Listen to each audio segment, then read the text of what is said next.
So hopefully you've seen a little bit of us this weekend, but if you didn't, the Green Dragons, we combine martial arts with learning to grow and prepare our own healthy food. And some of you might be asking, what does martial arts have to do with growing food? And I'll show you some of our programs real quick. But first, I'd like you guys to give a big round of applause to some of our awesome Green Dragons teachers and students, and I'll welcome you guys out now. Let's raise the roof for them.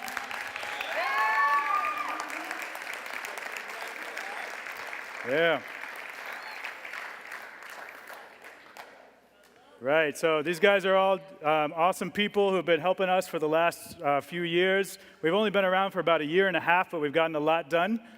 We have the idea that we always start our lessons with, everyone says, oh, Kung Fu, does that mean beating people up or fighting? But actually, Kung Fu in its simplest form just means time and energy, or just working hard.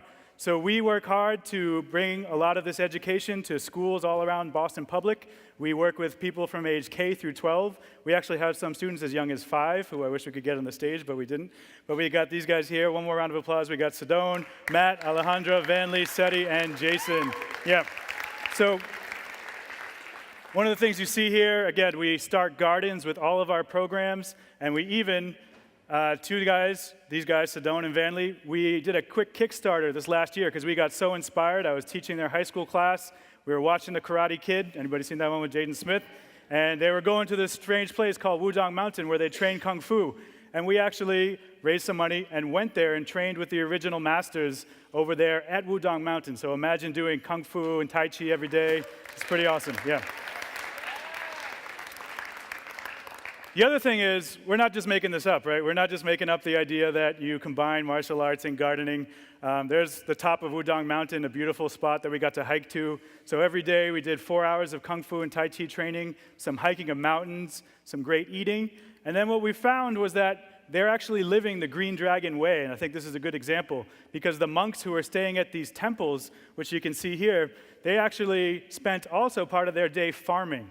And I think that's what connects it back to Connecting for Change here, which is how do they live totally sustainably with their food practices, but also do it with their mind and body stuff. So I'm sure some of you guys have done martial arts. I'm sure some of you guys have done other things like yoga or meditation. And we said those things are all awesome. But when we look at the original practice, they put martial arts and farming together every single day. So they're eating perfectly local, they're growing their own food, and then they're still practicing fighting and internal arts. So we said, hey, we want to bring some of that to the youth in Boston and around New England.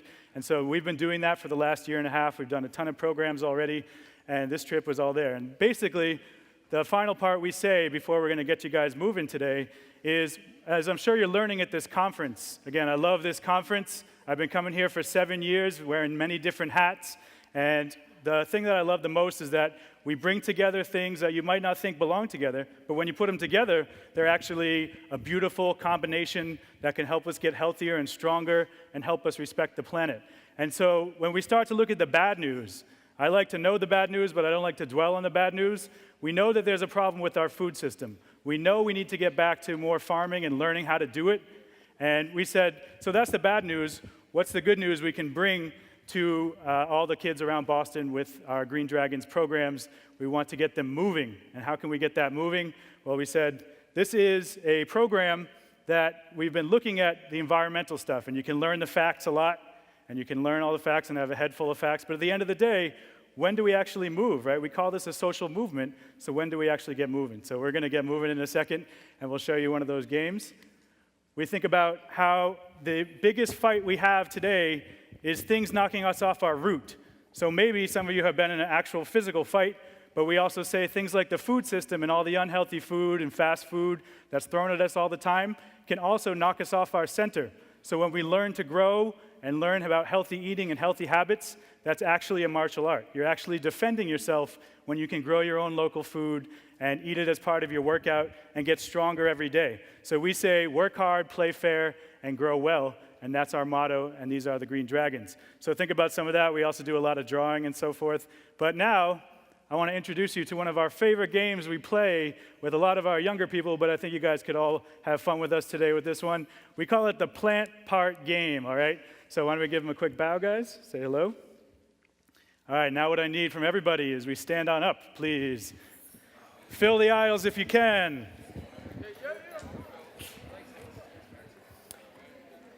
Yeah, make sure you got at least about an elbow room from somebody. Like I said, this is my favorite part. We call it a movement, but now we actually have to move. All right.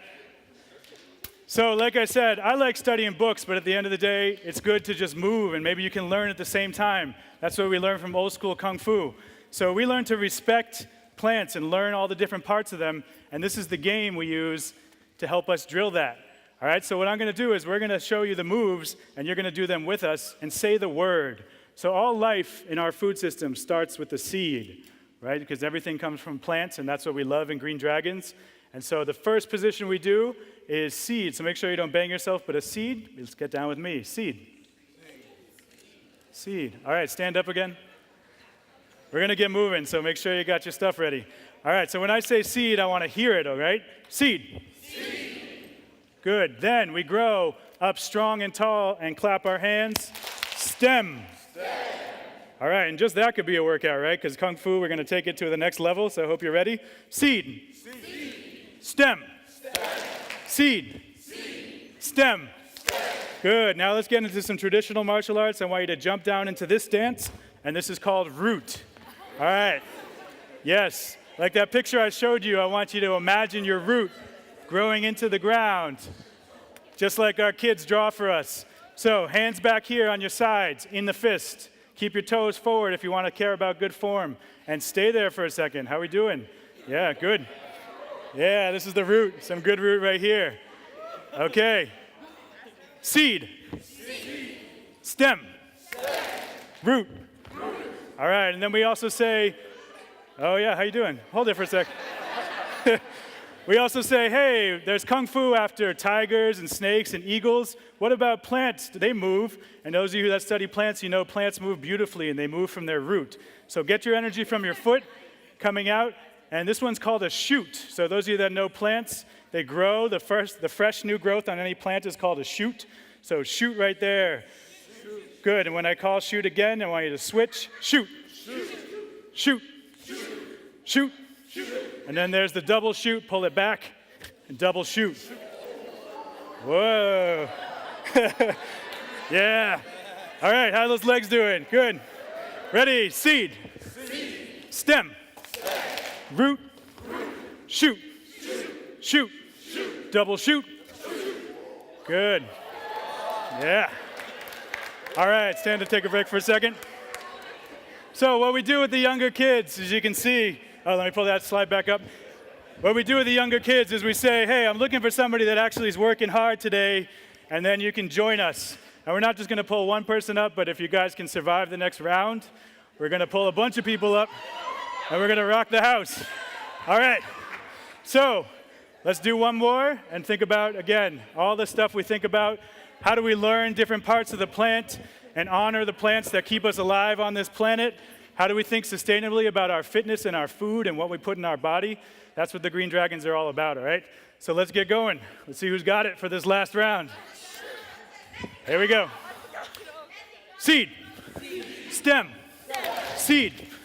Root. Shoot. Shoot. Double shoot. Seed. Stem. Root. Hold. Hold. Hold. Let's give me a slow double shoot. Slow double shoot. Hold. Yeah. Oh, I wish you didn't have that coffee, right? Oh my goodness. Oh my goodness. One last round. Seed. Stem. Root. Shoot. Shoot. Double shoot. Awesome. All right, last thing. Anybody who wants to join us, who did our workshop yesterday, come up on the stage. We'll do it one last time. Who's coming up? Who's coming up? Right now. Yeah, yeah. No, you're doing more martial arts. All right, hurry up, hurry up. Yes. Again, this is how we want to build our beautiful Green Dragon community. The idea that we all want to move. This is a movement after all, so let's test it out. And we want to do it at the same time as we honor the plants that give us life. Okay. Ready? Let's see what we got. I'm a little nervous. Yeah, I'm gonna stand over here. All right, let's do it. Ready? Seed. Stem. Seed. Stem. Root. Shoot. Shoot. Double shoot. Seed. Stem. Root. Shoot. Double shoot. Nice. Hold it. Hold it. All right, big round of applause for these guys. Nice job. Good stuff, man. Yeah. All right, all right. So last thing I want you to join me with is what we say at the end of our every class and the beginning. You guys stand tall. Everybody take one more stand, please. Hold up that right fist. In martial arts, we say the right fist is for fighting, but that's only half the deal. The other hand is open, stands for peace and control, always controlling your actions and thinking before you do things. Let's put them together on the count of 3 with the peace hand on top of the fighting hand. 1, 2, 3. And then repeat after me. Say with us, I will work hard, play fair, and grow well. And then have a bow. Thank you guys again. Yeah. Thanks, sir. Yeah. Let's give it up one more time for the Green Dragons.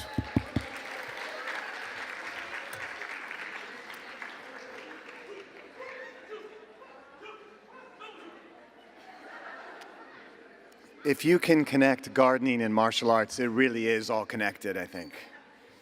Okay, it's time for us to thank some really incredible people at this point. We want to take a moment to thank first the AmeriCorps team. AmeriCorps is a national volunteer organization that sends teams of 18 to 24-year-olds out to address the needs of communities all around the United States. They've been here in New Bedford now for a week, helping to get volunteers and attendees registered, doing street outreach, and also picking up produce from local farms. So let's all give a huge round of applause to Moose One, the AmeriCorps team that's helped us set up Connecting for Change.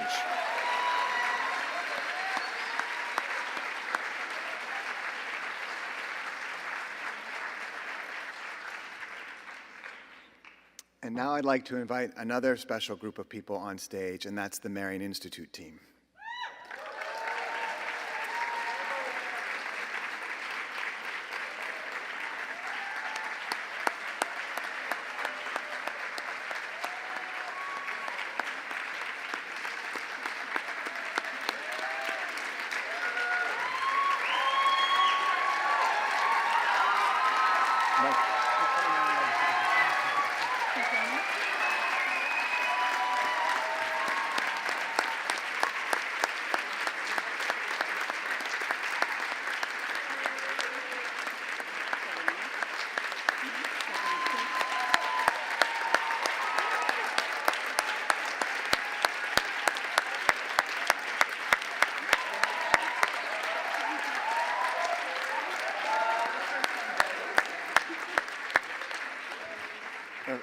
Now, first off, we want to thank the entire team for working so hard all year long to once again pull off another phenomenal Connecting for Change. Things like this just don't happen, and we are so grateful to you for helping to create this beautiful, inspiring oasis of hope. Thank you very much.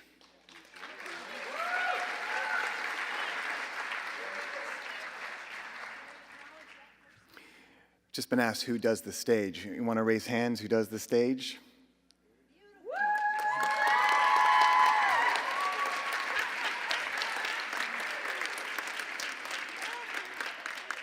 And next, there's a special shout out due for Brooke Baptiste.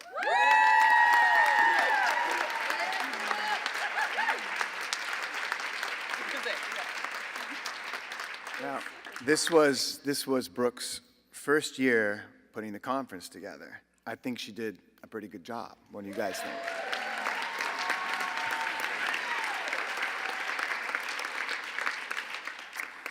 And last but not least, I want to thank Disa van Laarhoven.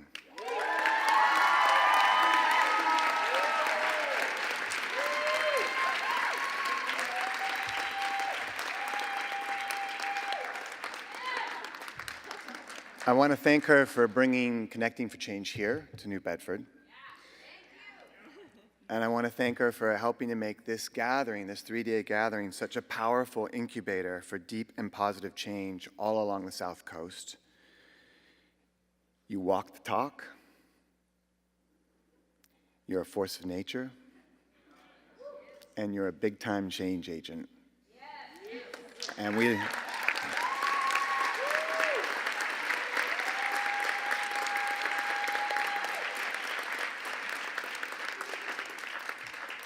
So with that, why don't you guys take a big, well-deserved bow.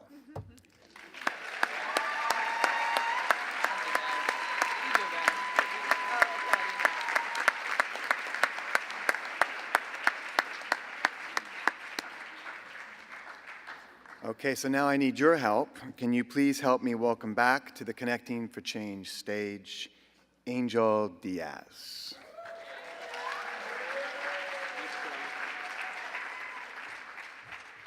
Good morning, y'all. It is Sunday. It is the third day of this lovely conference, and sadly, it is coming to an end, right?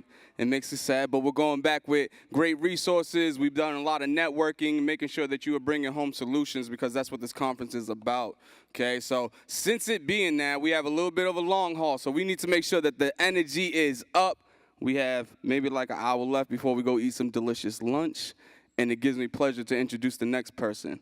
And the reason I say that is because, like I told you guys yesterday, I'm raised by women mainly. So this is a sister coming from my hometown, the South Bronx.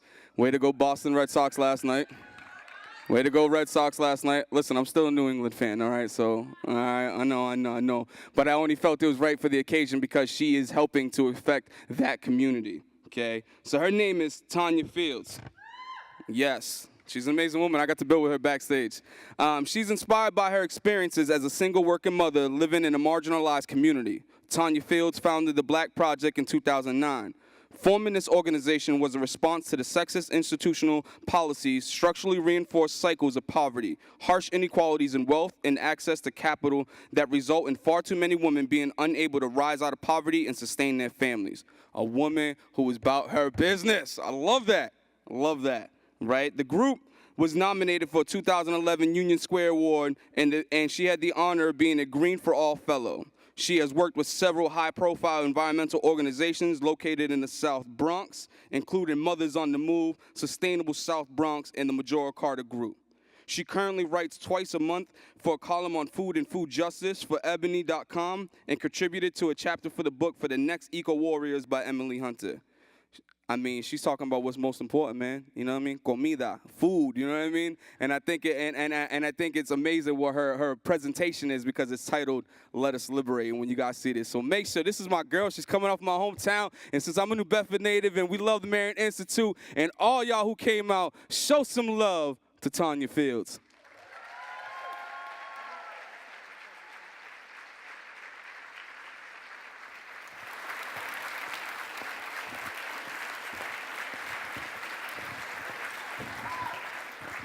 Took the passcode off. Good morning. Good morning.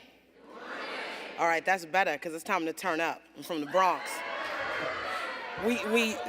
We turn up for food justice. We turn up for empowerment. We turn up for liberation. We turn up for equity. We turn up for solidarity and whole living. And for our older folks who don't know what turn up means, it means we get busy. So let's see if we can, there we go. I got this fancy clicker thing here. I'm smiling. Y'all look so good. There's more of y'all than I anticipated. I wore my special boots for y'all. I said this morning I was going to give y'all Nancy Sinatra, Little Kim, and Michelle Obama. All that.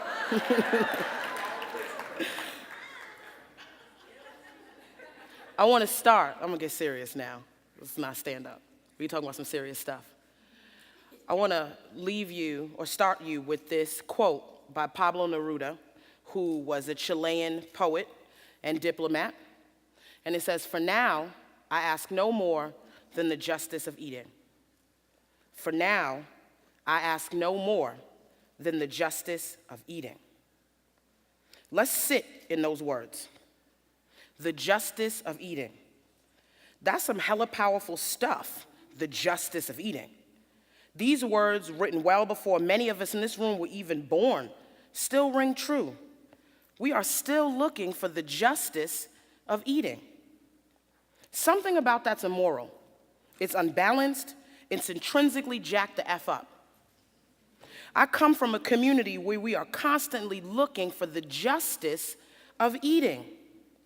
And I have dedicated much of my life in the last 3 years to helping to create space and opportunity for my folks to seek out and demand the justice of eating. But what does that mean? Who's seeking the justice? Why? How do we get there? Let's talk about eating and food. Let's get to the business of this in the next 15 minutes. Many of us here in this room want to grow food, eat good food, and create access to good food. How many folks want to do that? Yeah. And we believe in our hearts that the rest will just fall into place. Because damn it, it just has to be that way. When you want good things and you put good things out in the universe, good things happen, right? Well, I can tell you there's a little more work that's involved in that because it hasn't just fallen into place. What we are looking at currently is a food system that mirrors the inequities and historical traumas of racism, sexism, and classism. Go ahead, you can clap for that. And I have seen this play out in my own life, in the life of my neighbors, and the countless recounted stories of women like me who share this narrative. So today, I'm supposed to come to you to talk about good food, local food, food security, food sovereignty, blah, blah, blah, blah, blah. But what I'm really here to talk to you beautiful spirits about is liberation and empowerment. A food system that is new and allows those in it, from the producers to the eaters, because we're not just consumers, we're eaters, to be their best selves and wholly sustained. So allow me to introduce myself. I am a 33-year-old mother of 4 beautiful children. I started an organization around economic development for women and youth called the Black Project. I have a car. I make my own money, most times. Sometimes I beg for money. However, through all of those accomplishments, this was not an easy road travel, and my story is far from over, and in many ways it is still the same as many of the women in my hood. I became a mom young, 22 years old in college with a 3-month-old baby. I was gentrified out of Harlem and ended up in the Bronx, where I knew no one, didn't have a hell of a lot of support, and like many who have never lived in the Bronx, I didn't come with an open mind and an open heart. I came with resentment and fear. To me, the Bronx, like many people in this room, the Bronx was just a place to live. It wasn't a home. I came with a lot of pretty visceral negative images. Let me talk to you about my hood. When we think the Bronx, some of the images that come up are prostitution, chop shops, burnt out buildings. That's when Jimmy Carter in the 70s visited Charlotte Street in the South Bronx, and that's what many of our communities look like. And I know we mentioned the Red Sox, but for many of us, we think about the Bronx and we think about the Yankees. And the Yankees ain't been good to the Bronx either. Let's put that in perspective, but that's a whole nother presentation. So, there are all of these dismal statistics that I was confronted with. Congressional District 17, poorest in the country. 16,000 diesel truck trips every day. Let me say that again for you again. 16,000 diesel truck trips every day. Not every week, not every month, every day. South Bronx, therefore, has the highest rates of asthma-related hospitalizations in the country. Much of those 16,000 diesel truck trips are attributed to the largest food distribution center in the world. The irony that we live next to the largest food distribution center in the world, and much of that food does not reach the community. Baldor, which is she, headquarters, right there in my community. Baldor's would not touch my community, however, with a 10-foot pole. and it has 3 major highways that run through it. These were the statistics that I was dealing with when I moved into this community at 22 years old with a 3-month-old baby. And in the face of these challenges of being a low-wage worker, a full-time student, a youngish mama bear, I found myself often inside to protect my young, chronically asthmatic daughter from poor air quality and struggling to put quality food on the table with a meager budget. So it became easier to become like Paul, the dollar millionaire at McDonald's. Now, I didn't make this up. This was a real ad campaign, short-lived, but a real one, that McDonald's made up. And it was plastered all over my community. You can be like Paul, the dollar millionaire. And it was easier for me to do that than to go to the grocery store and pick up a head of broccoli because it was wearing a blue fur coat, or tomatoes that were on the brink of rotting, or wilted salad in a bag. See, in my world, time is literally money, and we can't afford a whole lot of time. And time became as much as an obstacle in my day as money did. And I struggled. I struggled as a mother with limited means and support. I struggled as a student. I struggled as an employee who wanted to be recognized as smart, talented, and worthy, but was instead seen as unmarried, marginally educated. I went to a CUNY, and in the corporate world, CUNYs just don't cut it. And arrogant, the nerve of me to want all those things while being all those things. And I struggled as a resident, surviving welfare and displacement. So needless to say, homegirl was stressed out, worn out, and put out. Food to me was not political. It wasn't complex. I couldn't afford organic, and my priority became about making sure my babies have full bellies, period. And as I found myself breaking down under the weight of poverty, struggling, and impending poor health, I knew that for the sake of my kids, I better make a change. I was a powder keg, and I was waiting for the right fool to set me off. I was going to explode. And at the pinnacle of my frustration and on the precipice of my breaking point, I found Mothers on the Move in 2006, and my life changed. I realized I had more than what many of my neighbors had. I had social capital, educational capital, cultural capital. And also what I discovered was that we were not our statistics. We were not a community of prostitution, poverty, and violence. We were and are a community of warriors and innovators.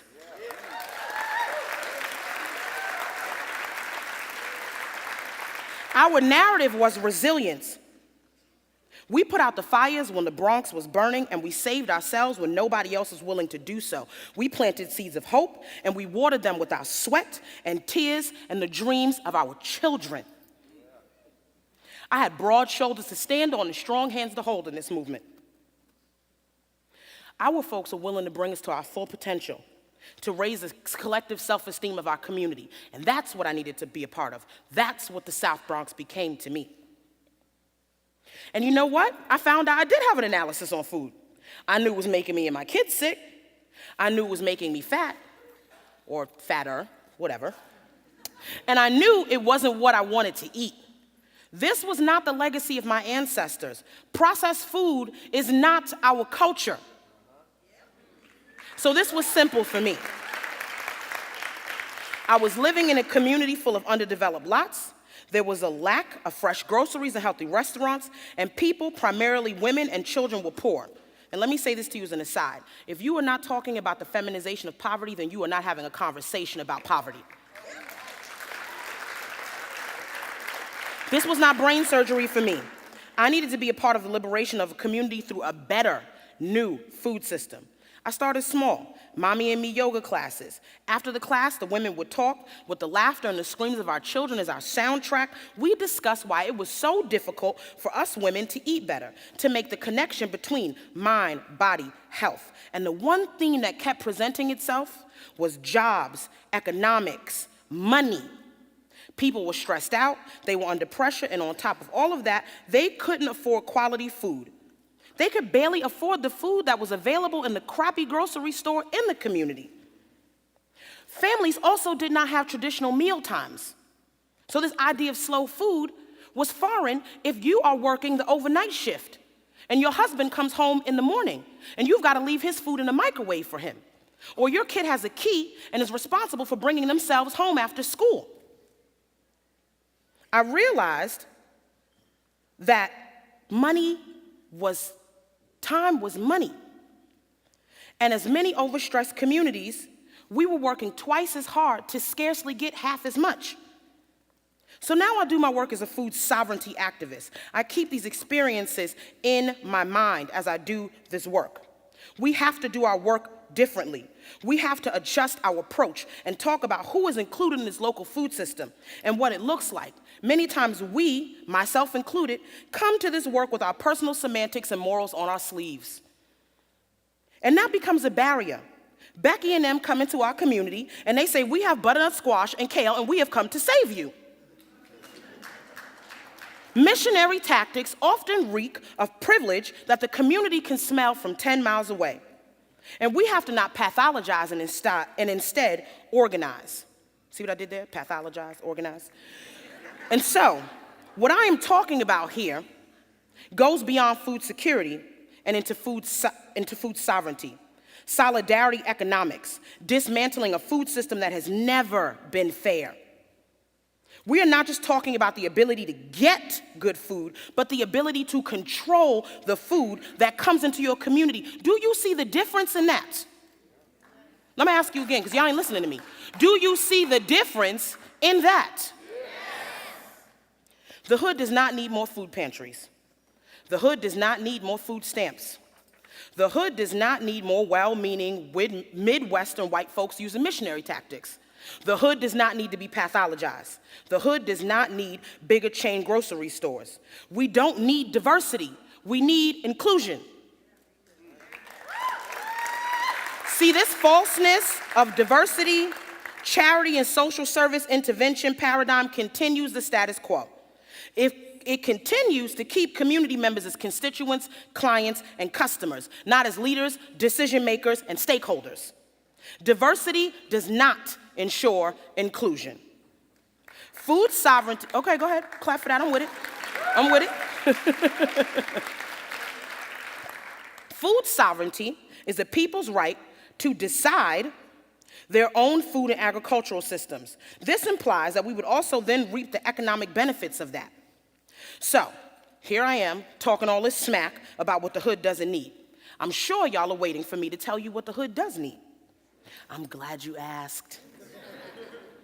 The tools of oppression have always included inaccessibility to or subjugation from land and food.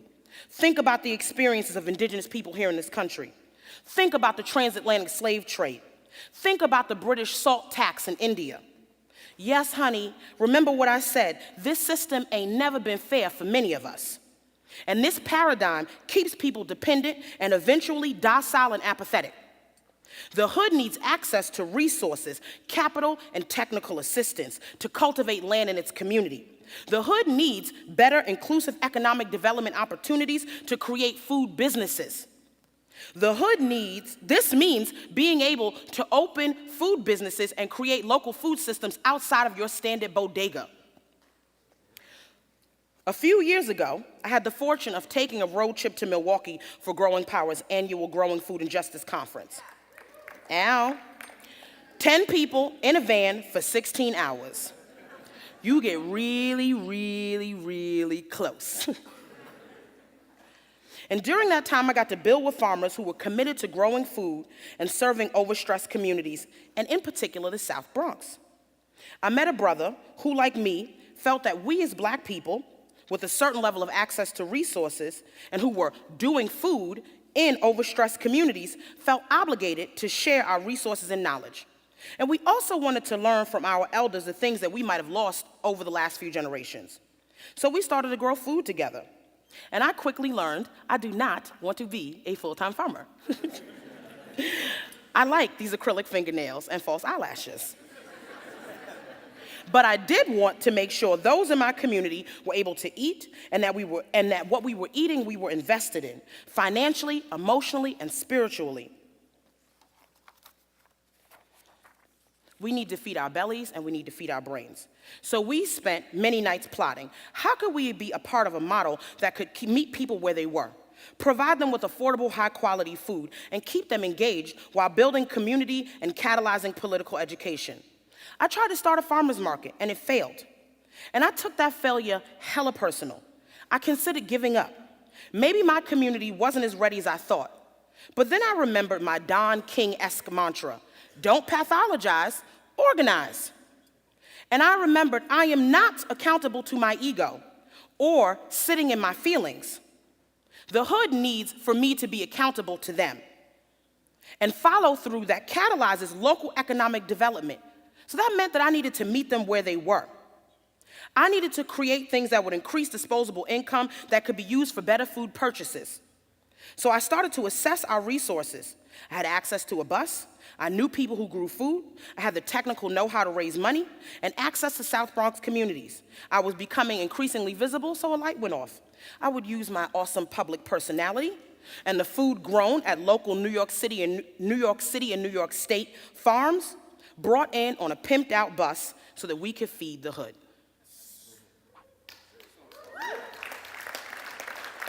And so suddenly, the South Bronx Mobile Market was born. And after many challenges, delays, and a ton of hype, we launch next month in November in our tricked out former school bus. She's like an eco version of Pimp My Ride. She runs on veggie oil, she's getting solar panels, and she will be built out using reclaimed materials. The project supports local farmers, working with Corbin Hill Farm and Whole Share, we will bring good food to the very doorsteps of the folks in the South Bronx. See all these beautiful renderings? We paid a lot of money for that, honey. And I would love to say I am the innovator of the mobile market, but I'm not. There are others who have done it in low-income communities, and it's worked. Fresh Moves on the west side of Chicago, the People's Grocery in Oakland. And so we studied them, we learned from what others had done, and then we decided that we would follow in their footsteps. And folks got amped. We raised $15,000 through our Indiegogo, $20,000 from the Simon Bolivar Foundation, and $30,000 from Clenille since December, led by a single mama from the South Bronx. And that's what this project is about at the end of the day, economic inclusion.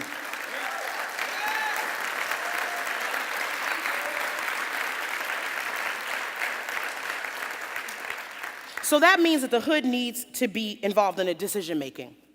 That means that not just getting bodies in a room to discuss a plan that already has an agenda and key players, but in fact is seeking out those in the community to be at the forefront and be the decision makers. We have already hired stakeholders from the community, and next month we will hire more. We have launched a bus tour that sought to gather feedback and suggestions from the community that would shape our project. We were finally able to get permission from the city to turn a city-owned lot into a community green space and an urban farm that would supply the mobile market, working with workforce development programs of Sustainable South Bronx. It is imperative that we see the community not as charity, but as the very people leading the project. See, this good food movement is impetus for so much. It has the potential to act as the impetus to shifting the social justice paradigm. And I'm not being naive here. The reality is that we all must eat. We all must break bread, but we cannot come to the table to break bread under a structure that mirrors our current society. A society that normalizes whiteness, that grants privilege to some on the backs of others. A society that, even in its approach to equality, continues the paradigm of one group being the decision makers, while the other group continues to be the downtrodden, dependent upon the goodwill of others. And so as I think about dismantling this old, unfair, broke down, racist, sexist, patriarchal, cisgendered food system, I am inspired by one of my favorite singers.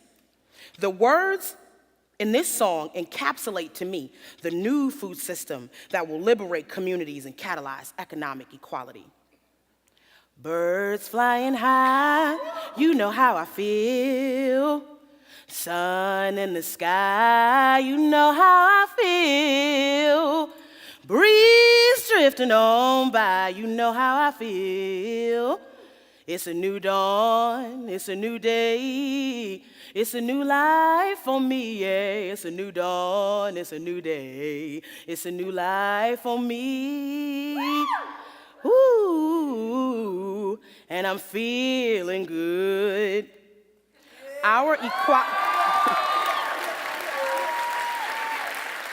I'm just showing off now. I just do more than speeches, I sing too. Our equality is inextricably bound up in one another like roots running deep into loamy, rich soil. We seek to cultivate something that can be shared by all.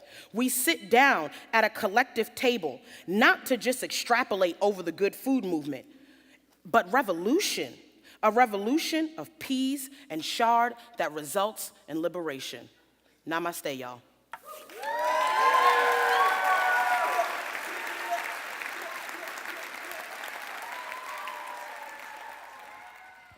In all things I choose to vibrate higher. I'm lifted like a moon in a cobalt sky, watching abandoned thoughts run through the open wide, not judging the drama that occupies the mind. So let this sound be my portal. Let it be light I see by. Let this be where I am humbled, only to pour out the divine. My cup cannot runneth over. I do grow with my blessings. See, I always knowing I am one with the source of my supply.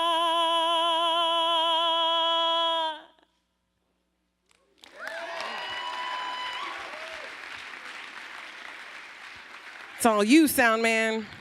Thank you. My name is Jennifer Johns. How you guys doing today? How y'all doing today? All right, all right, all right. I'm ready for you anytime.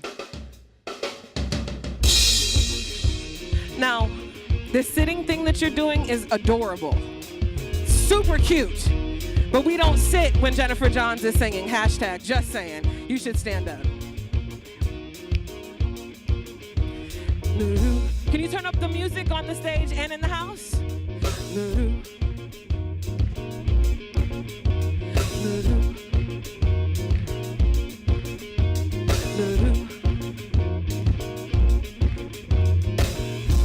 We feel it again. This weight is heavy like stones. Them won't break your back. We got to push on. We know this ain't right. How we carry on. We bind our freedom from flight. Well, ideas of Babylon. But there's a fire. It's burning now out of control. You're the same. Young people, it's time to rejoice. We got to go live. Mr. Soundman, can you turn me up on the stage, my voice? We got to go live. Yes, go live. The structure is falling. It's not safe for us in here. We're heeding the calling. I will not live in fear. So where will you go? What system is this? Well, letting just show you I am not worried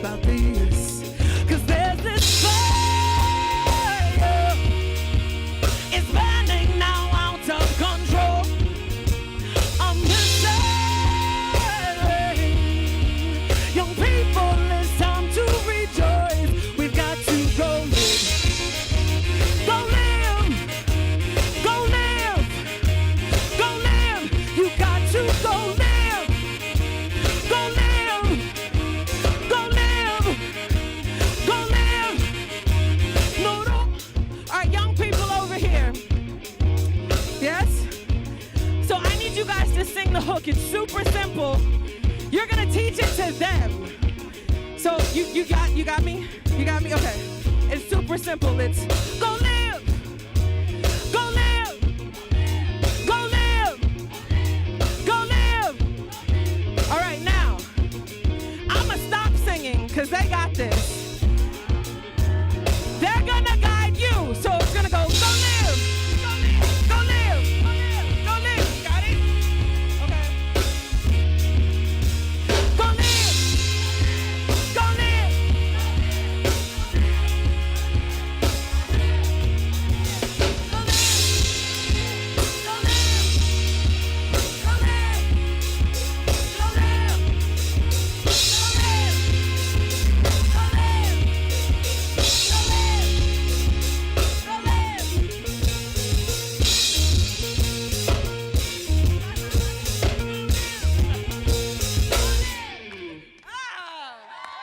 Thank you, thank you, thank you. Where are you guys from?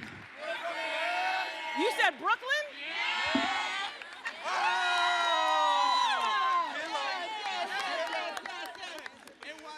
That's what's up. I'm going back tomorrow. That's what's up. Yes, yes, yes, yes, yes, yes, yes. Where's my brother Chris at? So, I had a whole other show planned, and then this man came out.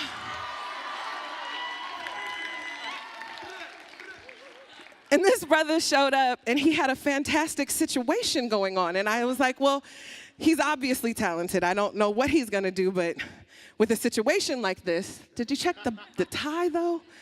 You had to know that this brother is going to turn it out. So they was like, y'all should get up and work on something. And I was like, all right. So like about 17 minutes ago, we sat downstairs, and we decided to make some music. Y'all feeling Afrobeat? You feeling hip hop? You feeling it? Okay. Okay, let's start with hip hop, because the young people said start with hip hop. You ready?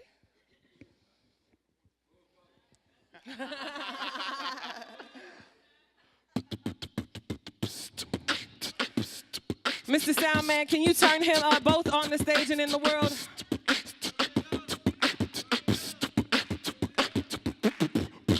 No one in the ghetto gonna sleep tonight. I'm gonna pray for peace. A child's blood spills in the streets tonight. I could hear him screaming. It sounds like as the war begins, 10 will die before the morning's end. I feel like hell, so I'ma sing tonight. And in the morning, we'll rise to meet the sun. We'll keep on fighting, 'cause we know we were chosen. God did not bring us this far to leave us. Morning, we'll rise to meet the sun. We'll keep on fighting, 'cause we know we were chosen. Where Brooklyn at? Around the globe, the whole world's in the ghetto. Around the globe, the whole world's in the ghetto. Around the globe, the whole world's in the ghetto, and no one's going to sleep tonight. Yeah. Around the globe, the whole world's in the ghetto. Around the globe, the whole world's in the ghetto. Around the globe, the whole world's in the ghetto. No one's going to sleep tonight. You said the block stays hot. That the block stays hot. Yep, the block stays hot. You want some of this? Sing in the ghettos. Everybody knows the system. As the sun does rise, a new cat goes to prison or somebody, baby, die. The streets covered in crimson, music plays out the window as broken bottles glisten. That's half the story. So many beautiful minds, so much power in the people, so many concrete designs. And if everything was silent, our prayers would echo around the world, from Brooklyn to Soweto, from the mouths of babes into the voices of elders. At some time and some place, we all holler help us in the ghetto story. A true shine, love is love amongst the shadows, and it's all divine. Morning, we'll rise to meet the sun. We'll keep on fighting, 'cause we know we were chosen. God did not bring us this far to leave. Morning, we'll rise to meet the sun. We'll keep on fighting, 'cause we know we were chosen. All right, Brooklyn, are you still down to sing? Keep it up. It's super simple. Super, super simple. Follow them. Now let me hear you sing. Whoa.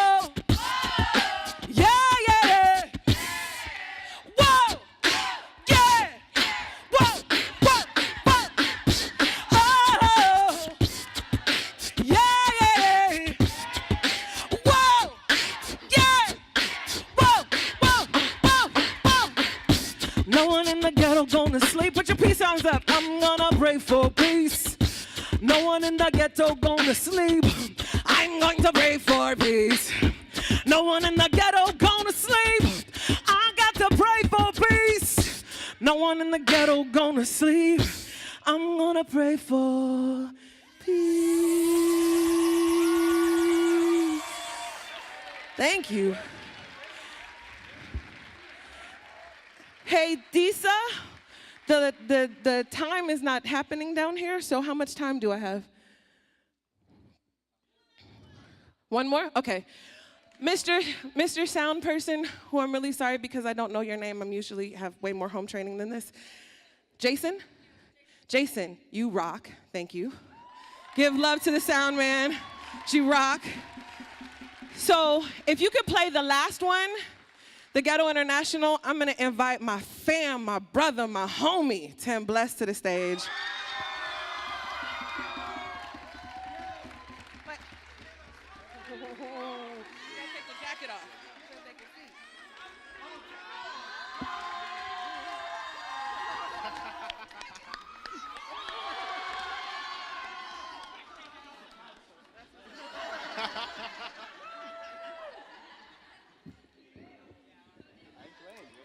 You gotta check these.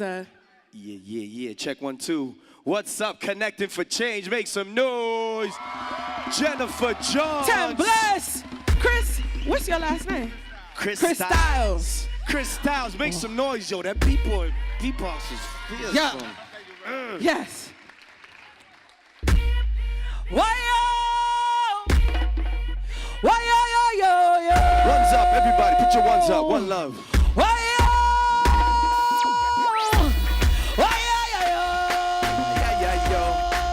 Yeah.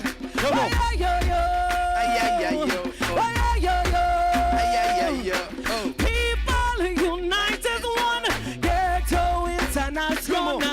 People unite as one. Ghetto International. This is rebel music. Yeah. Come and get into it. For that ghetto movement, people, all nations, it's time to heal the world. Hear the banging of the drum. Feel the change, it's got to come. It's on you, unite as one. People, all nations, it's time. Yeah. Lessons in life, lessons ignite. Yeah. My weapons, my mic, used and shedding some light. Be you, be true, respect yourself. Find wealth, it's health, forgive yourself. Don't catch a bad habit, you be the addict that had it, they lost it. That's why I spit raps as if I'm inciting a mosh pit. Keep rocking it, keep rocking it. Kids keep plotting, throwing love at the cockpit. Whatever your intent is what you manifest. Strive for excellence, repping righteousness. Use your intelligence. Love is a gift to obtain peace. You must work for justice.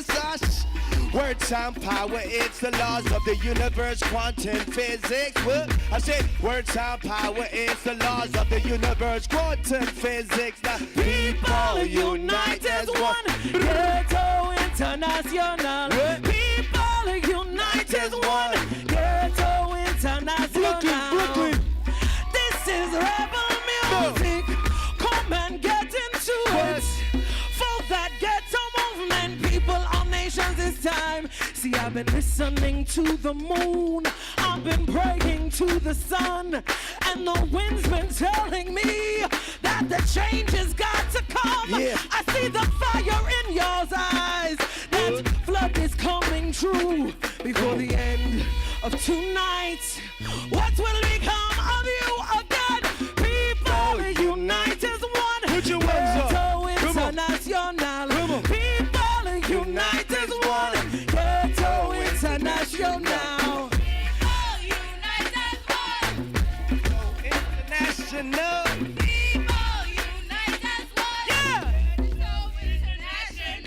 People unite as one. People unite as one. Check it. Let me speak for international. We're birthing young men in ghettos to the faith that they can't handle it. We watching our streets and our systems eat them holes. See, we half notes scattered. We dancing on graves to stay their souls now. We dipping it low. We playing the whole role. See, ghetto girls, Americana, the whole world is watching you. So what we showing and tell me where we going and the universe is folding in from fields of pain is boiling in. Ghetto women, generation hip hop. Well, what is up to us? We got to make this madness stop. So we build them up. Then we give them some love, love, love. Ghetto women, it's on us. You got to give them some love. People unite as one. Ghetto International. People unite as one. Ghetto International. People unite. Everybody sing. People unite as one. Ghetto International. Louder. People unite as one. Soundman, Jason, bring the music down. Keep singing. Ghetto International. What? Louder.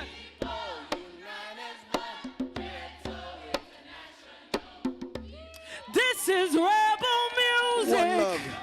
Come and get into it. Unity. For that ghetto Justice. movement. People of nations, it's time to heal the world. Love. Hear the banging of the drum.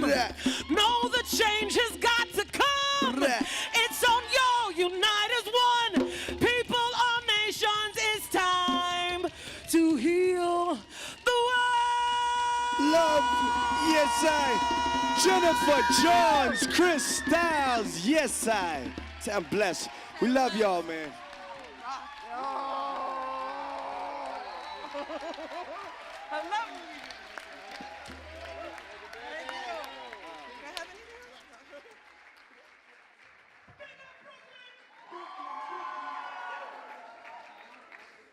How about another round of applause for Jennifer Johns and Tim Blessed?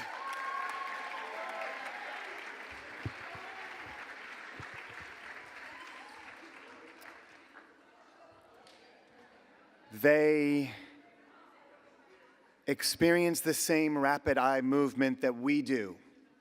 And during REM stage, they can dream.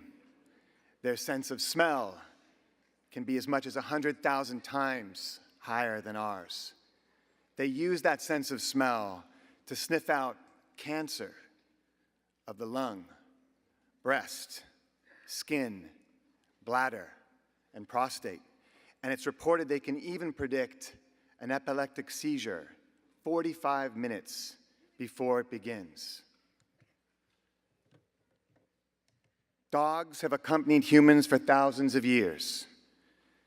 The Mayans believed that dogs led the dead safely into the afterlife. The cohabitation of dogs and humans greatly improved the chances of survival for early human groups. The dog's keen sense of smell aided humans in hunting. Their acute hearing would have alerted a camp to the presence of predators or strangers, and dogs offered humans warmth at night. Scholars believe now that the domestication of dogs may have been one of the key forces that led to human success.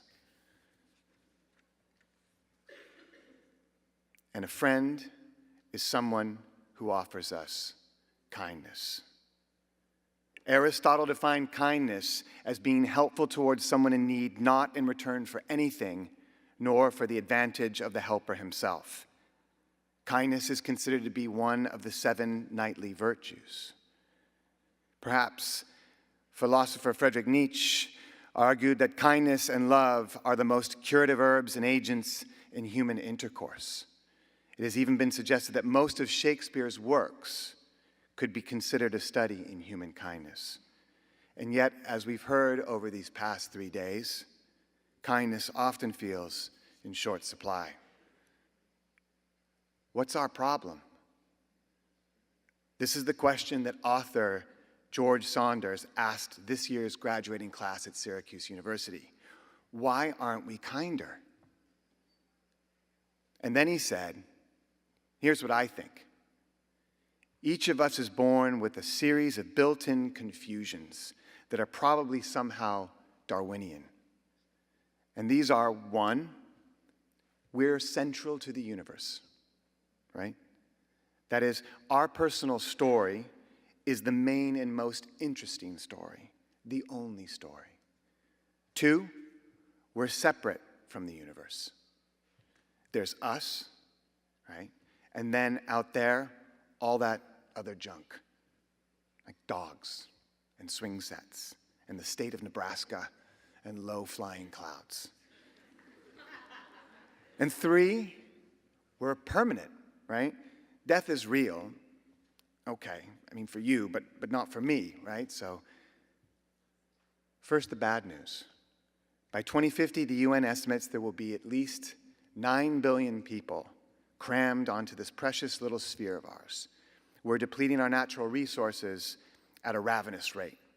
In fact, many of the 7 billion of us that are already here are living as if we had several planets at our disposal. Something like 1 billion people go hungry every day. We're facing the wrath of dangerous climate change. The gap between the world's haves and have-nots is widening. The headlines are grim. Jeremy Nadler, an English gardener and philosopher, points out that we have been able to wreak ecological devastation on the planet, not just because we've adopted a highly partial, one-sided view of the world, but also because we have succumbed to a drastically diminished view of what it means to be human. Jeremy goes on to say that more computing power and more technological interventions seem to be the answer, rather than the one thing that is actually needed, a change of heart. Now the good news. George Saunders told those Syracuse graduates, there's a confusion in each of us, a sickness. It's called selfishness, but there's also a cure. But who or what might help teach us the cure?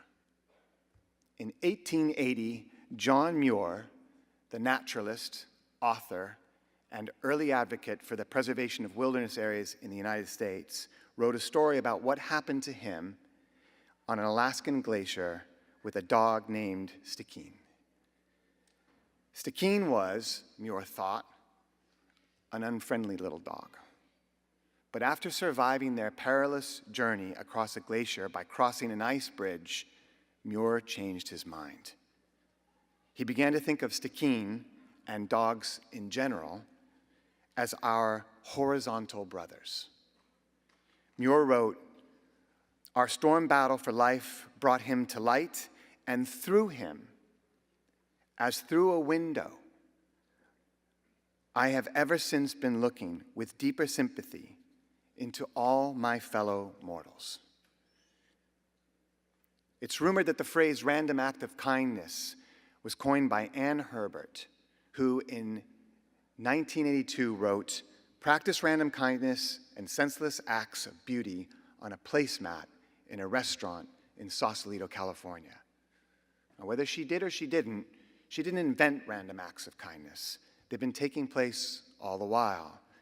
Some are just more famous than others. On a cold November night last year in Times Square, police officer Lawrence DePrimo encountered an older, barefooted homeless man. The officer gave the man a new pair of boots and helped him put them on. This small act of kindness would have gone unnoticed and mostly forgotten had it not been for a tourist from Arizona. Her snapshot, taken with her cell phone on November 14th, was posted on the New York City's Police Department's Facebook page. By the following evening, the post had been viewed 1.6 million times. On December 22nd, 2008, the Kindness Offensive, a group of 70 volunteers, handed out over 35 tons of presents to charities and community groups. The Kindness Offensive was the UK's largest ever random act of kindness. And Nipun Mehta, who spoke here at Connecting for Change back in 2009, has launched kindspring.org, a global movement of kindness. KindSpring is a portal that is nurturing an infectiously kind online community of more than 1 million people, each of whom are practicing random acts of kindness. Random acts of kindness aren't new. It's just that at times they feel too seldom. too rare, too little. Wendell Berry, the novelist, poet, environmental activist, and farmer, wrote, "No, there's no going back. Less and less you are that possibility you were, more and more you have become those lives and deaths that you have belonged to. Now, more than ever, you can be generous towards each day that comes, young to disappear forever and yet remain unaging in the mind. Every day, you have less reason not to give yourself away." Now, on Friday morning, Rudacious yearned for strength and sensitivity so that he could become the positive male that he didn't have. Tricia Rose reminded us that we need to empathetically connect with other people's suffering. Bill Strickland taught us the cure for cancer of the spirit. It turns out it's not that complicated. It's sunlight and beautiful, delicious food and jazz and kindness. And yesterday, Princess told us that if we bring our very best shining selves to the challenge, there's hope. Samara Gave told us, hurt people, and then challenged us by asking, how do we create open people who open people? We came here in part to talk about climate change and gender and racial inequality and food scarcity and poverty. But these things are not the problem. They're just the symptoms. Joan reminded us of the magic of a pinch of earth. And if we dig down deep into that rich soil, if we dig down deep into the combined and infinite wisdom of these speakers' words, our fingers find root causes. One root cause is what George Saunders called selfishness, a lack of empathy, a lack of compassion, a lack of kindness. It's what Bill set out to cure, right? Cancer of the spirit. It's what Rudacious called compassion on life support. We need to love more. We could learn from the dog. A dog loves unconditionally, no strings attached. Dogs practice random acts of kindness. They just turn the frequency dial way up. And as Mark Twain said, the dog is a gentleman. I hope to go to his heaven, not man's. Now, Jeremy Nadler, our gardener back in England, pleads with us to reconnect with our cultural and spiritual roots. That's what Simply Rob was talking about when he challenged us to exercise our spiritual muscles. Jeremy points out there's a dangerous hubris in continuing to think we can eventually solve our ecological problems by simply increasing the computational and technological power we throw at them. In other words, we can't simply engineer our ways out of problems like climate change or racial inequality. We have to dig down deep. We have to understand that the roots are interconnected, that it's all connected, that we're all connected. We have to find a new way of living, a kinder way. We could learn from a dog. George Saunders told that graduating class at Syracuse University, it's a little simplistic and certainly hard to implement, but I'd say a goal in life you could do worse than would be to try to be kinder. No, there's no going back. Less and less you are that possibility you were, more and more you have become those lives and deaths that you've belonged to. Now, more than ever, you can be generous towards each day that comes, young to disappear forever and yet remain unaging in the mind. Every day you have less reason not to give yourself away. What'd he say? Every day you have less reason not to give yourself away. Because now is the time. Every day you have less reason not to give yourself away. What'd he say? Every day you have less reason not to give yourself away. So what you gonna say? Every day you have no reason not to give yourself away. Come on, say it with me. Yeah. Every day you have less reason not to give yourself away. Come on, one more time. Every day you have less reason not to give yourself away. Y'all hear me? Every day you have less reason not to give yourself away. One more time like this. Every day you have less reason not to give yourself away. Every day you have less reason not to give yourself away. Everybody, come on. Every day you have less reason not to give yourself away. Every day you have less reason. Give yourself away. Count them, y'all.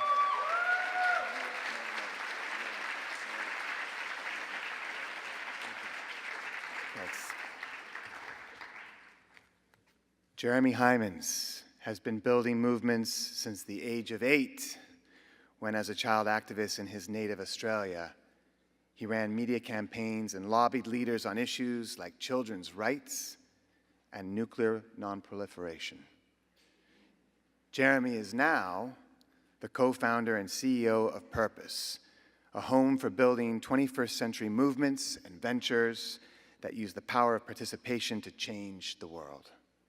Since its launch in 2009, Purpose has launched several major new organizations, including All Out, a 1.8 million strong LGBT rights group, built the world's first open source global activism platform, and advised institutions like the Bill and Melinda Gates Foundation, the ACLU, and Google.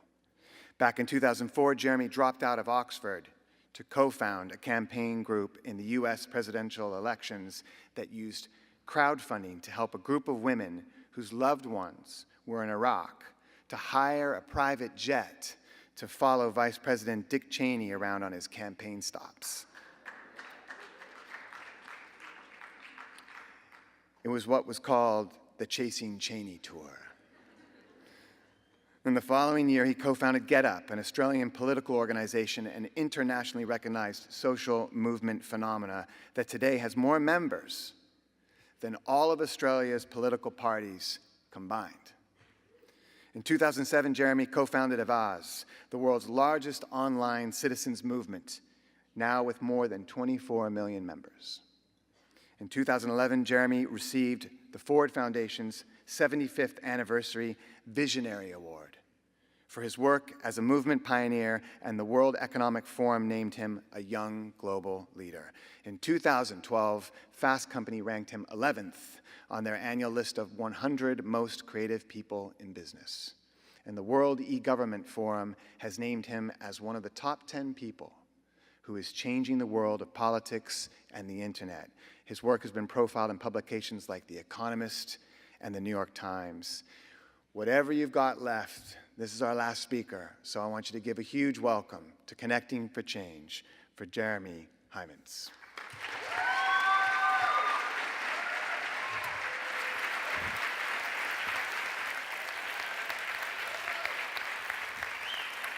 Hey. Well, everybody's been jamming in the back to the amazing music here. It's really fantastic to be here.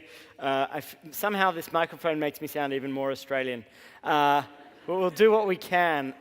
If you have trouble understanding me, I'll just really ham out the Australian accent. But it's great to be here, and I want to basically arm you guys today. You've heard these amazing stories of change at the local level, all over the world. My job today is to arm you with tools that you can go away with as you walk out of this conference to be better activists, to make better social change, and to talk about the new ways in which you can really just incredibly quickly scale up your efforts using technology, but not relying on technology, as we'll talk about. So this is what I do now. I run this organization called Purpose. You can all find it on the internet at Purpose, purpose.com. We're a home for movement building. We look for gaps around issues that need large-scale movements of people. Where there's a people power deficit on issues like global gay rights, corruption at the city level, global income inequality, and we try to create organizations and initiatives that fill those gaps. And we work with other groups to help them use this new lens. So I'm going to tell you a little bit about what I do in a sec, but first I want to tell you about how I got there and the journey that I'm on, and I think what implications it has for what you guys are doing. So this is me as a kid, and as you'll see, I was very precocious, and determined to change the world. Today we spoke to Jeremy Hymans at his Sydney home. Well, I think we have got problems, and I think we have got monetary problems. What you could do is divert 10% of each nation's annual military spending to services of debt, the environment, and, health, malnutrition, children, and all these problems, because we spend an excessive amount, an enormous amount on the military, which is completely unnecessary to spend so much, and instead we've got to spend that money on immediate problems that endanger our entire society. So the good news is that at least I wasn't like one of those annoying young Republican type figures. I had good politics back then, I have good politics now, so that's good news. This was my journey as a kid, and when I was a kid, this was the tool that I had, the fax. So I remember in the first Gulf War on the eve of the first Gulf War in 1991, I tried to organize this big global fax campaign. So where James Baker and Tariq Aziz were meeting on the eve of the Gulf War to try to stop the Gulf War, and we thought that if we could just get enough faxes to the hotel that they were at, we might be able to fix it. Now, as you can imagine, fax is a fairly limited tool in terms of the ability to there's a certain throttle effect in the fax, but nonetheless, those were the tools that I had now. So here's the good news. The stuff that I was able to do as a kid, as a child activist, now a child like Bia, who's from Rio in Brazil, can do so much more effectively. So Bia is 11, about the same age that I was when I was doing some of this crazy stuff. And she went to a school in Rio that served disadvantaged kids. It was one of the best schools in Rio, actually. But it was about to be demolished. It was about to be bulldozed to make way for an Olympic changing room. So as you know, there's a ton of development happening right now in Rio, and there's just a big economic imperative to pump billions of dollars into the city, and if it means you have to evict a few favelas or bulldoze a few schools, then so be it. So My Rio, which is one of the organizations that Purpose incubated, is a citizens-based anti-corruption movement in Brazil that gives ordinary citizens, particularly those who've never had access to power, the tools to really fight back. So Bia used the platform that we created, which was called Pressure Cooker. My Portuguese pronunciation is pretty bad. And she started a campaign on our platform, which was designed to attract attention to this problem, which was a school was about to be bulldozed. So we saw the traction that this campaign was getting online through the platform, so we decided to do this. We decided to build a website that basically created a live web stream of the school at all times. And we invited the citizens of Rio to monitor this website because we knew that the demolition of the school would be occurring within about a week, and sign up with their mobile phone numbers to become text message guardians of the school. So the deal was, you leave your mobile phone number, you monitor the site, and as soon as someone sees evidence that bulldozers have arrived, you'll get a text. And the text will say, immediately come to the school, form a human barrier, protect the school. So that was the deal. This is the sort of stuff I could never have dreamed of doing back in the day. So we did this, and of course, when we announced this campaign, and when thousands of people started signing up to become text guardians of the school, the mayor of Rio was like, yeesh, maybe I shouldn't close the school. So the mayor agrees to keep the school open and agrees to a participatory process for future school closings. So this is just a small example, and this was the happy victory.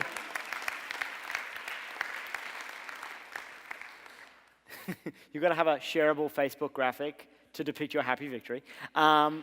So this was the happy victory that we declared. And the point about these little victories is it's not just about saving one school.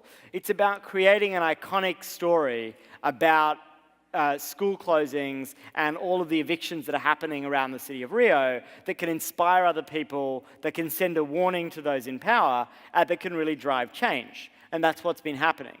So just to sort of change the age group a little bit, it's not just kids who are making this big change. This man here, his name is Anna Hazare. Most of you probably haven't heard of him, but he's a famous Gandhian anti-corruption activist in India. And he uses these very traditional activist techniques like hunger strikes in order to get his point across. But when Hazare was running a major national anti-corruption campaign in India in 2011, he decided to start playing around with technology. So the first thing he does is he says, if you support my corruption campaign, send me a text message. And there was a short code, and about 70,000 people did this, and that was kind of good. But then he changed his strategy. He realized that in India, which is true also in many other parts of the developing world, there's this cultural phenomenon in mobile culture called the missed call. Does anyone know what a missed call is? Really, see? We need to spend more time in India. So missed calls are basically where, in order to avoid a phone charge, you just call someone and hang up and send a message. So if I'm running late for meeting you at the cafe, I leave you a missed call and I hang up. Or if we're dating and I just want to tell you that I miss you, I leave you a missed call and you know that I miss you. So it's this whole thing in mobile culture. It's totally ubiquitous. It's worse than breaking up with someone by text, right? So Hazare says, leave me a missed call if you support my campaign against corruption. Anyone want to guess how many missed calls he got? You got to shout out a number. 5 million, 10 million, 7 million. All right, he got 35 million. 35 million people left him a missed call. Can you believe that? So this is big stuff, right? Because these are not, the people who are leaving these missed calls are not people sitting around with their iPads like us. They're not people who are plugged in and connected to all the latest technologies. These are people on first-generation mobile phones being empowered and sending a message. So for the tech geeks out there, what Anna Hazare got after receiving these 35 million missed calls was the world's largest CSV file. So some geeky people will joke at that, will laugh at that. But basically, he got this huge spreadsheet of phone numbers, which he could geolocate because of the way mobile phone numbers are structured in India. But he didn't have the tools to turn that into a long-term movement. So he hacked it together. Even with that, he was able to get hundreds of thousands of people out on the streets in Delhi because he recontacted the people on that 35 million person list who were in Delhi. So what we did at Purpose with some other partners was build this really cool thing called CrowdRing, which is a tool to enable you to make a missed calls campaign in any country from anywhere. So if you're an activist, you can go and you're in Kenya, as I'll show you in a minute, we'll give you a number that you can use for your campaign, and we've created a back end so you can actually reach out to those people, you can text them, you can find ways of re-engaging them and turning that into a movement. So we did this in Kenya recently when we were running a campaign around tax justice, which was basically a campaign around a tax on maize and other basic goods that was going to disproportionately impact the poor. We put up these posters around Nairobi in a pilot, and people just started, stickers, stuff they could do. And so it's this live laboratory for the intersection between technology and offline. So people are going, and garbage collectors actually started going door to door in Nairobi, explaining why this tax was bad, and then saying, leave a missed call if you want to join the effort. And in just a week, we got 90,000 people to do this little missed call in this small-scale pilot in Kenya. So this just shows what's happening. What's happening in the big picture is that billions of people around the world are getting empowered in new ways. It's not just people, in privileged parts of the world like this. And that's a big deal for the way development happens, for the way democracy develops in these countries. So we're seeing this big change that you're a part of, that everyone here is a part of, which is that people are sensing their own power. Those of us who've grown up with these new tools, you expect to participate. You expect to shape every aspect of your lives. You're not just there passively consuming stuff. You're making stuff. You're sharing stuff. You're part of economies that are transforming the world. So Purpose is about that change. It's about creating new models that enable that. And it's ultimately about addressing this kind of major power asymmetry, which is the asymmetry in, as you'll see, the multinational corporations represented by the boob. This asymmetry between the world's people and these powerful entities. So I want to talk to you a little bit about the LGBT activism that we do to hopefully inspire you. And the context for that activism is that while it's really great that we're winning the gay rights struggle in places like the US, while it's really great that people like me can now get married in New York, which is awesome, yep, let's enjoy that. That's great. Really great. The problem is that people like Roger, not only can Roger not get married, Roger goes to jail for just sending a text message in Cameroon that says, "I am very much in love with you." So, Roger develops this relationship with someone that he believes is a guy that likes him, and he sends this text message, and the person he's texting is actually a police officer who is entrapping him. And Roger is sent to jail for 3 years for sending that text message. So, the bigger picture here is that the struggle around LGBT rights is much bigger than getting guys like me married in New York. In fact, if you really have a sense of solidarity, a sense of an understanding of how suffering is distributed, this is where the suffering is. Imagine growing up gay in Cameroon or in Iran or in fact many, many parts of the world. And All Out is a global movement that is about building people power to address these problems head on. So we launched this campaign for Roger, and as you'll see, we organize people all over the world around this at a critical time in his trial to try to stall the legal proceedings against him. In Iraq, we launched a campaign to save a group of gay men or men who were thought to be gay from essentially being killed. So in Iraq, 800 gay men have been murdered since the Iraq War, often with the blind eye or the active cooperation of the state, just because they're gay or they dress emo. So guys who look a little emo, maybe their bangs are a little long, these guys are actually being targeted brutally by the state. So these men that you see in this photograph were one of 20 gay men that we'd identified at All Out.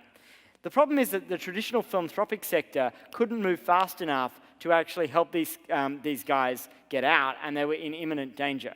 So All Out launched a crowdfunding campaign, and they said, right, we have 24 hours to use crowdfunding to get these guys, working with our partner on the ground, evacuated out of Iraq.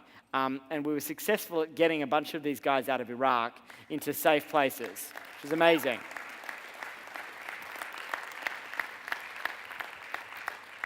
So that's the power of this new model. A foundation, unfortunately, was going to take months and months and months to consider the application, and we could use people power, this aggregated force of 1.8 million people, to do something much more quickly that others couldn't.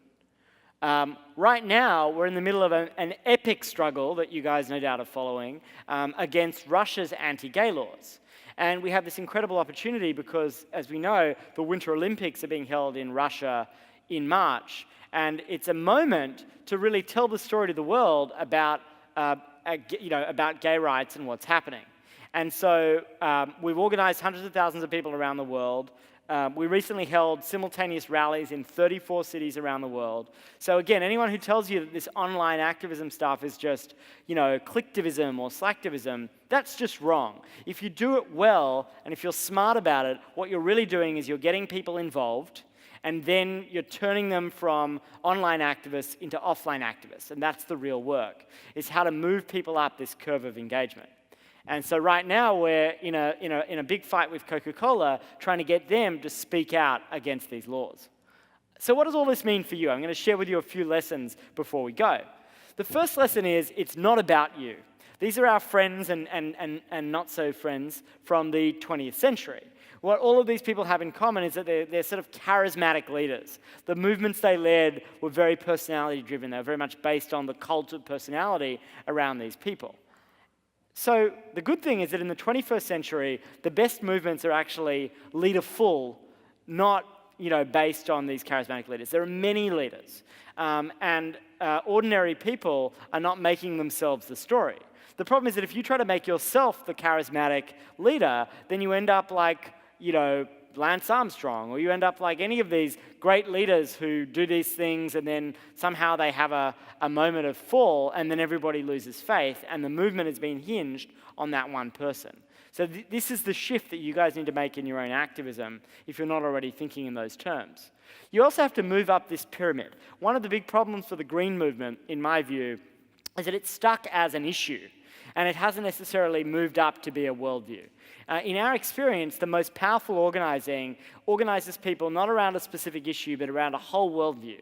That's what we're trying to do with a group like Avaaz, which is like a global progressive movement that really connects people across many issues, but that all share a set of values that actually integrate really quite coherently. Gay rights movements tend to trying to organize people around an identity or a sense of identity politics, and they're more powerful. So think about how you can organize people as according to their worldview, not just according to their identity.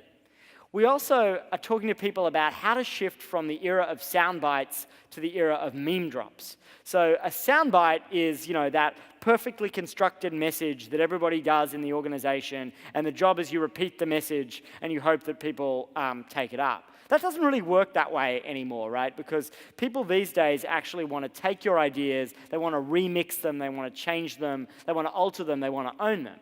And that's what we call a meme drop. And Occupy was a great meme drop, right? There was a set of language, a set of imagery, 99% Occupy, that people could change, they could own for themselves, they could occupy all sorts of crazy stuff, and it kind of built a movement and created a lot of energy. It wasn't enough ultimately to consolidate that energy, which is another conversation, but the idea of the meme drop is the way you propagate ideas today. But memes aren't enough. It's not enough to have the YouTube hit, as cool as that is. You need to turn that into political power. This is an example of a YouTube hit that we're involved with making, the group Get Up that I started in Australia made. But I'm going to show the YouTube hit to you, and then we're going to talk about how we turn that into power.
So that video, which always gives me goosebumps, was the #1 video in the world for a little while on YouTube. I guess Kesha was having a week off. But is it Kesha?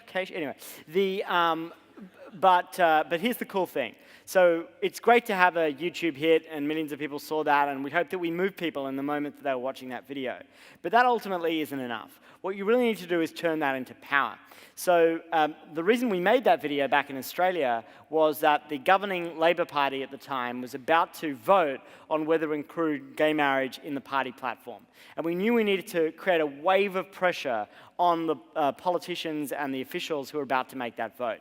So we put that video out there. It got a huge amount of energy. We crowdfunded to just blanket the airwaves in Australia with that ad in the lead up to the vote. And in a very close vote, the vote was won. So you know, you can do this stuff. I mean, this was just sheer creativity and grit and not a lot of money, but a lot of impact. So be thinking about the long-term power. This is just a very simple framework to think about how you should go about your activism.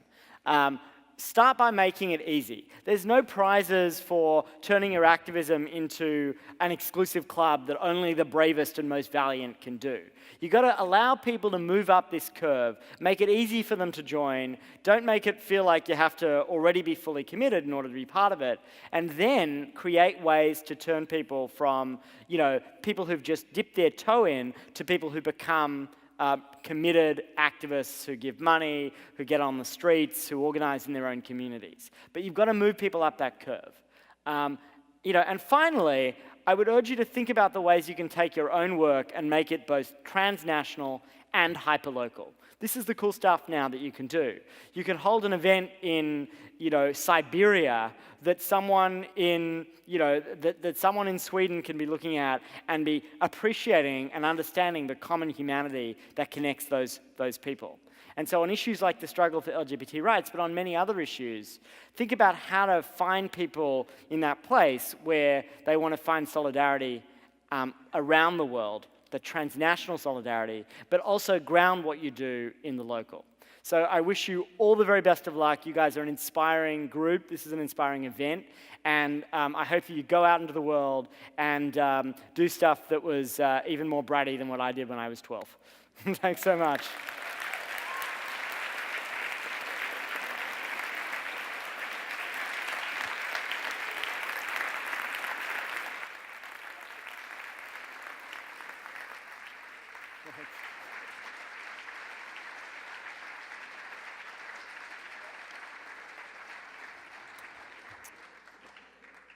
Thank you, Jeremy.